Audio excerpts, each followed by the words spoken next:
Kelas 4 Pelajaran 4 Pendidikan Agama Islam dan Budi Pekerti. Assalamualaikum warahmatullahi wabarakatuh. Pelajaran keempat, bersih itu sehat. Anak-anak, tahukah kalian apa arti bersih dan suci? Bagaimana melakukan wudu yang benar? Bagaimana pula melakukan tayamum yang baik dan benar? Ayo ikuti pelajaran ini. Insya Allah kalian akan mengetahui dan dapat mempraktikkan cara membersihkan diri dan bersuci yang baik dan benar. Kemarin kita sudah mempelajari tentang rukun wudu. Alhamdulillah. Sekarang Ahmad selalu melakukan wudu. Karena itu wajahnya selalu bersih dan berseri-seri. Ahmad tergolong anak yang rajin mengerjakan sholat. Ahmad sadar bahwa agama Islam sangat peduli dengan kebersihan. Karena itu, ia selalu menjaga badan, pakaian, alat-alat belajar, dan tempat tinggalnya agar selalu bersih. Bersih itu sehat loh nak. Orang yang bersih insya Allah akan terhindar dari penyakit. Ayo kita rajin membersihkan semuanya. Oh iya, anak-anak Bapak yang hebat, waktu terus berjalan. Belajarlah dari masa lalu, bersiaplah untuk masa depan. Berikan yang terbaik untuk hari ini. Mengenal arti bersih dan sehat. Bersih artinya bebas dari kotoran. Suci artinya bebas dari najis. Kalau bersih bebas dari kotoran, kalau suci bebas dari najis. Najis itu apa? Najis adalah yang menjadikan terhalangnya seseorang untuk beribadah kepada Allah, seperti terkena jilatan bukuk, darah, kotoran, dan air seni atau air pipis. Najis pasti kotor. Kotor belum tentu najis. Misalkan kalian main tanah, itu belum tentu najis. Bersih atau suci dibagi menjadi dua, yaitu bersih dari hadas dan bersih dari najis. Hadas terbagi menjadi dua. Yuk kita simak. Hadas ada dua, yaitu hadas besar dan hadas kecil. Contoh dari hadas besar seperti mimpi basah bagi laki-laki dan haid bagi perempuan. Cara menghilangkan hadas besar adalah dengan mandi atau tayamum jika tidak ada air. Sedangkan hadas kecil yaitu seperti buang air pipis, buang atau buang air besar, dan buang entut atau buang angin. Itu yang menyebabkan kita batal wudu. Jadi kalau pipis, dan entut membatalkan wudu kita ya. Menghilangkannya dengan cara apa? Dengan cara dicuci dengan air bersih. Kemudian kita melakukan wudu kembali. Nah, betapa pentingnya kita belajar ilmu agama, dan kita akan mengenal hadas kecil dan hadas besar. Mengenal hadas kecil dan hadas besar. Kita kenalin dulu yuk, hadas kecil itu apa? Nih, hadas kecil adalah seperti ini. Buang air. Buang air apa? Buang pipis atau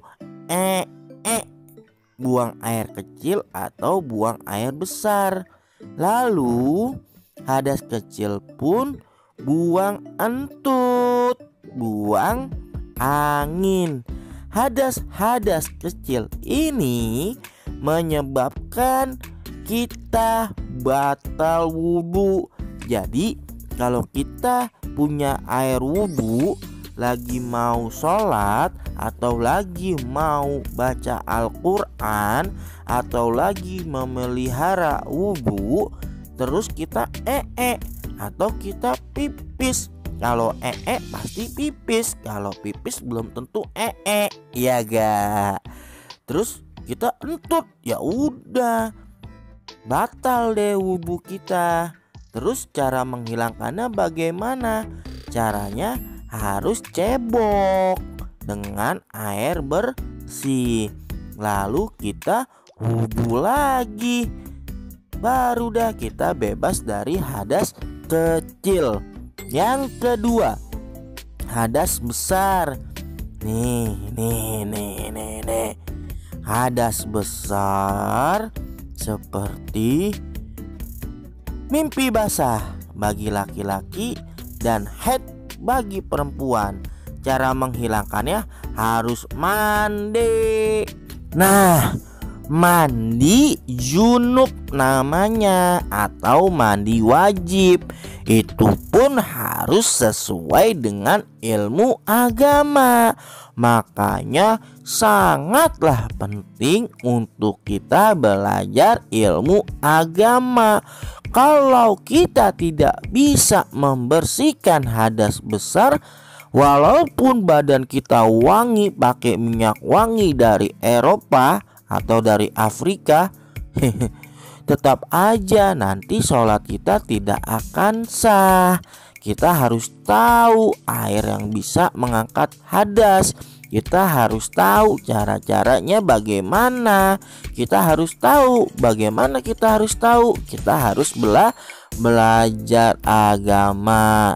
Jadi menghilangkan hadas besar harus dengan mandi atau tayamum jika tidak ada air. Nah, sekarang jika atau apabila kita akan sholat, badan, pakaian, dan tempat kita sholat harus bersih dari kotoran dan najis. Coba perhatikan gambar si Ahmad yang lagi mau sholat. Pertama, kalau Ahmad mau sholat, Ahmad badannya harus bersih. Dia badannya harus bebas dari najis dan kotoran. Kedua, pakaian yang Ahmad pakai buat sholat itu pun harus bersih dari najis dan kotoran. Dan yang ketiga, tempat seluas dia atau Ahmad sholat itu harus bebas dari najis dan kotoran. Maka dari itu, kalau agama kita, agama Islam itu sangat menganjurkan kebersihan, bagaimana bisa agama kita mengajarkan kekerasan? Ya. Jadi kalau kita benar belajar agama Islam, kita akan sadar bahwa agama kita sangat sempurna. Lanjut ke pelajaran ya. Bersih badan, pakaian, dan tempat tidak hanya ketika melaksanakan sholat. Tapi kita juga harus menjaga kebersihan badan, pakaian, dan tempat saat kita melakukan aktivitas di seluruh kehidupan kita. Maka dari itulah agama Islam sangat sempurna.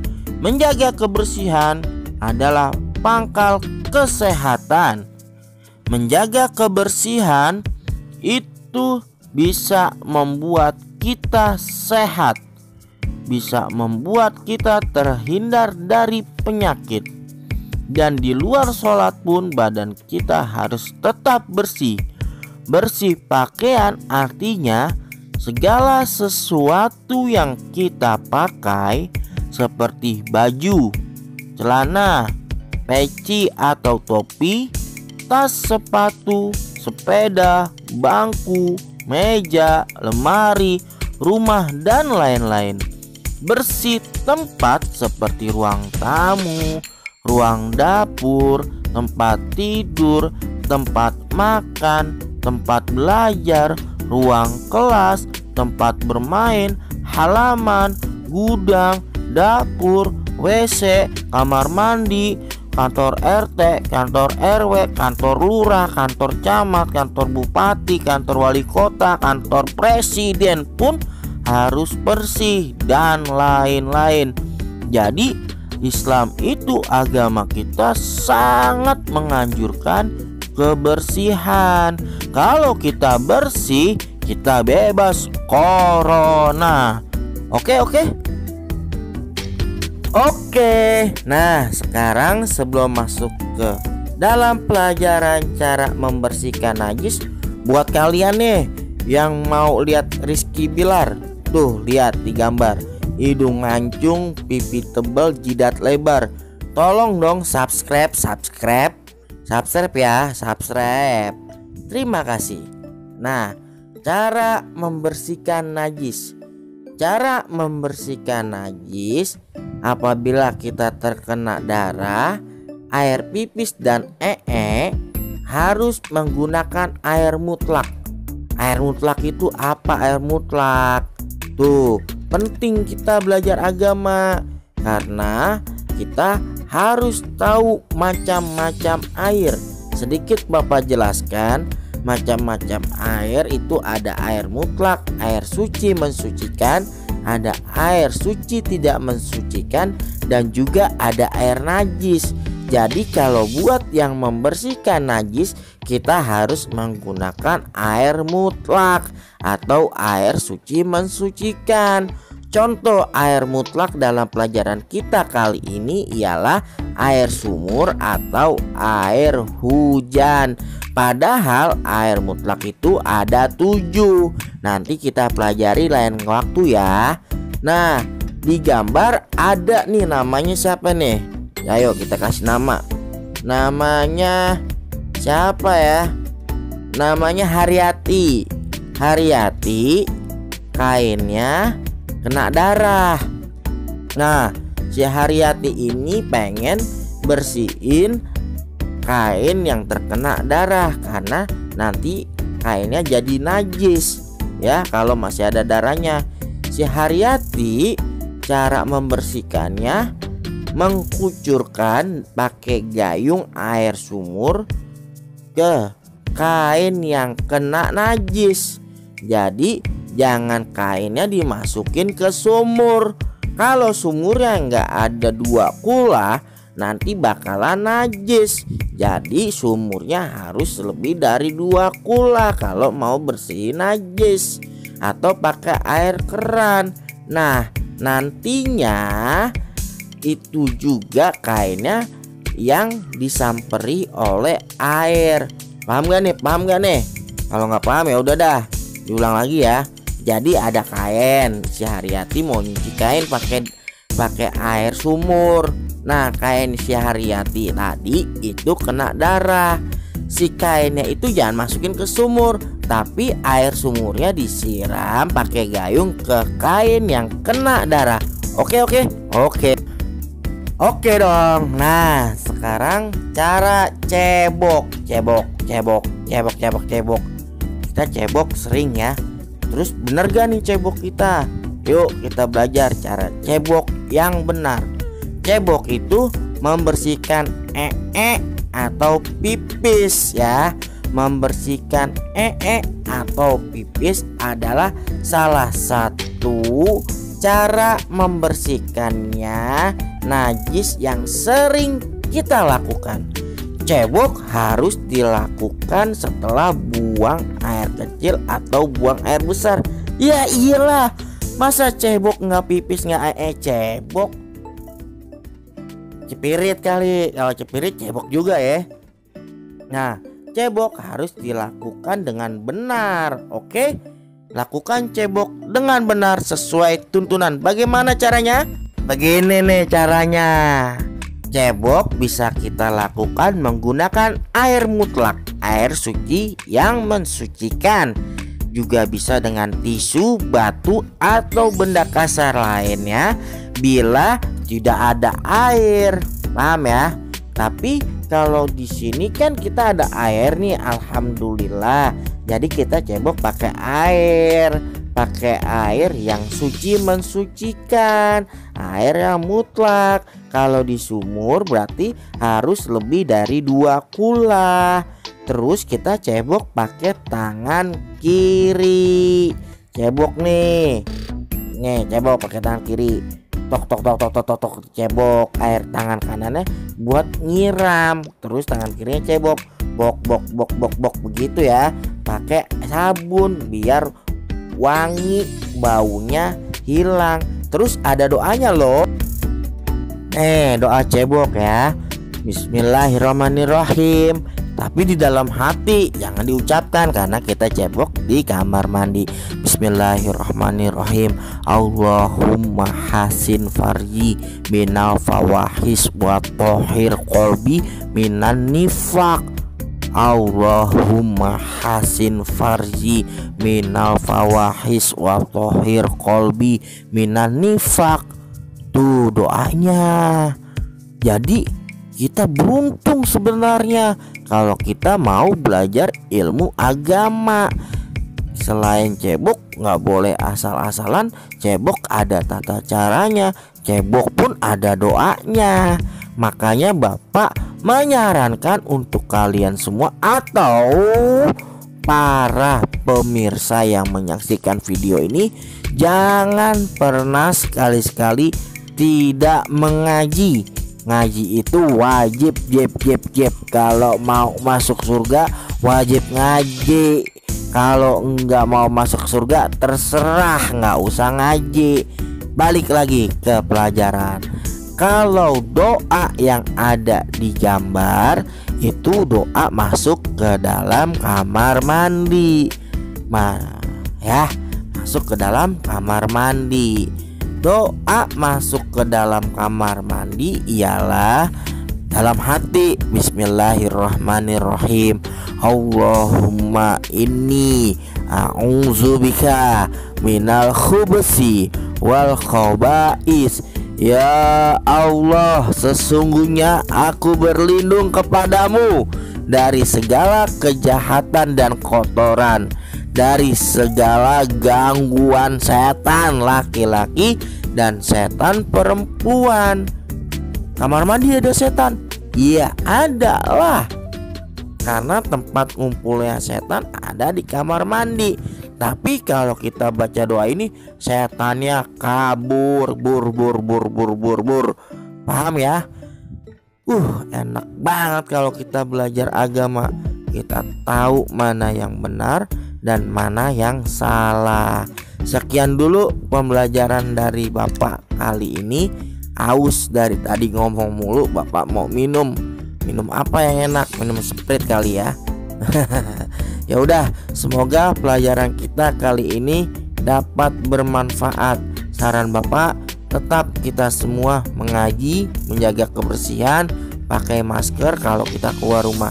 Semoga kita semua dalam keadaan sehat walafiat. Amin ya robbal alamin. Assalamualaikum warahmatullahi wabarakatuh.